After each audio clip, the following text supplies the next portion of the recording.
ഇന്നത്തെ അത്ലറ്റുകൾ സ്വീകരിക്കാൻ തയ്യാറാകാത്ത ഒരു മത്സരാധിഷ്ഠിത അഭിനിവേശമാണെങ്കിലോ? മൈക്കൽ ജോർദാൻ, കോബി ബ്രയന്റ് തുടങ്ങിയ ഐക്കണുകളെ സൃഷ്ടിച്ച ക്രൂരവും വിട്കുറിച്ചാണ് ഇത്.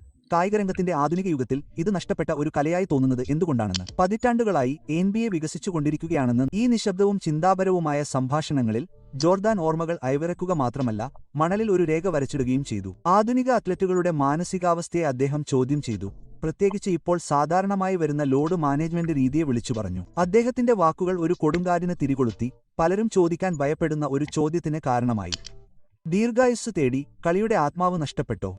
ജോർദാന്റെ അഭിപ്രായങ്ങളുടെ ഭാരം ശരിക്കും മനസ്സിലാക്കാൻ നിങ്ങൾ ഇന്നത്തെ NBA നോക്കണം. കളിക്കാരുടെ ശാക്തീകരണം, ഭ്രാന്തമായ സാമ്പത്തിക സുരക്ഷ, കളിക്കാരുടെ ആരോഗ്യത്തിനായുള്ള വളരെ സങ്കീർണമായ ഡാറ്റാധിഷ്ഠിത സമീപനം എന്നിവയാൽ നിർവചിക്കപ്പെട്ട ഒരു യുഗമാണിത്. ലോഡ് മാനേജ്മെന്റ് ഒരു സാധാരണ പദമായി മാറിയിരിക്കുന്നു. ക്ഷീണം കുറയ്ക്കുന്നതിനും പരിക്കുകൾ തടയുന്നതിനും പ്ലേഓഫുകൾക്ക് അവർ പുതുമയുള്ളവരാണെന്ന് ഉറപ്പാക്കുന്നതിനും പതിവ് സീസണിൽ പൂർണ്ണമായും ആരോഗ്യമുള്ള കളിക്കാർക്ക് വിശ്രമം